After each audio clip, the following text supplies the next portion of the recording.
I know diving into the tools and such is always super exciting, but before we do that, we really need to take a look at the philosophy that you have to have before you dive into your system.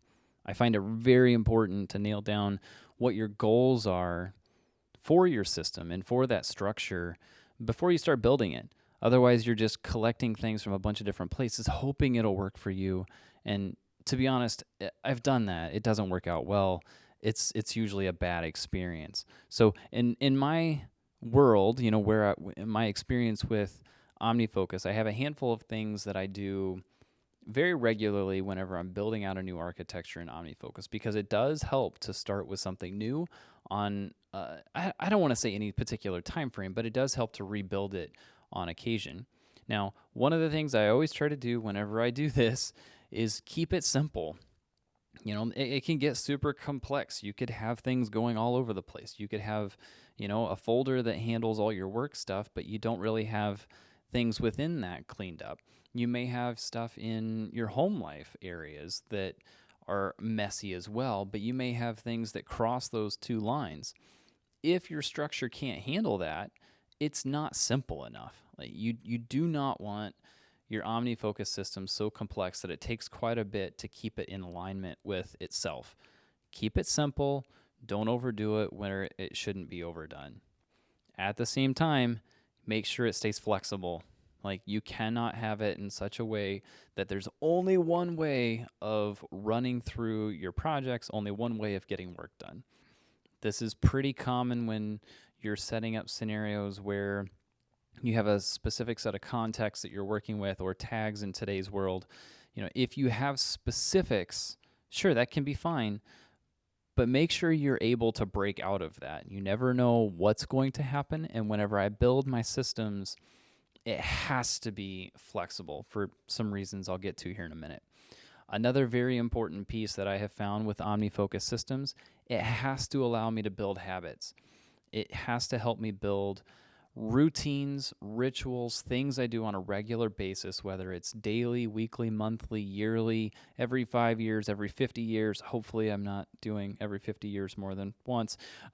Those are things that are extremely valuable, because I have found that if I build the habits on a daily or weekly basis, in the end, I accomplish a lot more and I get more of what I want to get done quicker.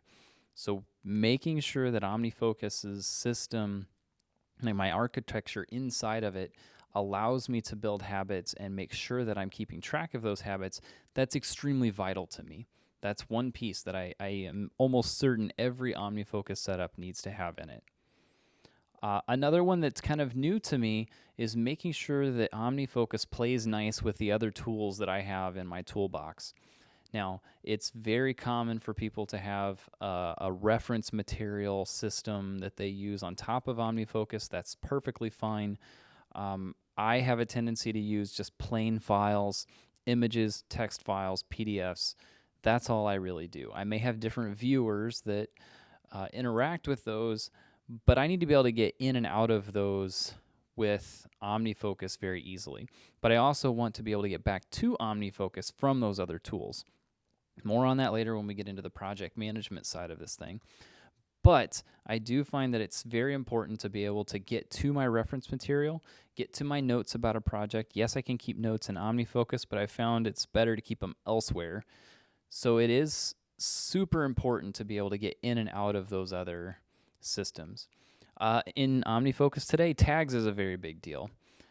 Do you want to use a bunch of tags? This is something I see in a lot of systems.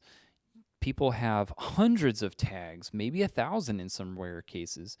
I personally use none. So it really depends on what you want to do here, but I think you need to consider, what are you going to use for tags? Are you just going to randomly tag things as it suits your fancy? Or are you going to be deliberate, choose one tag for each, go back to the old context days? Do you want to do that? But you have to make this decision ahead of time. You can't just jump into this willy-nilly. It has to be decided ahead of time. And you also have to consider what kind of work you're doing. Are you able to plan out your work ahead of time?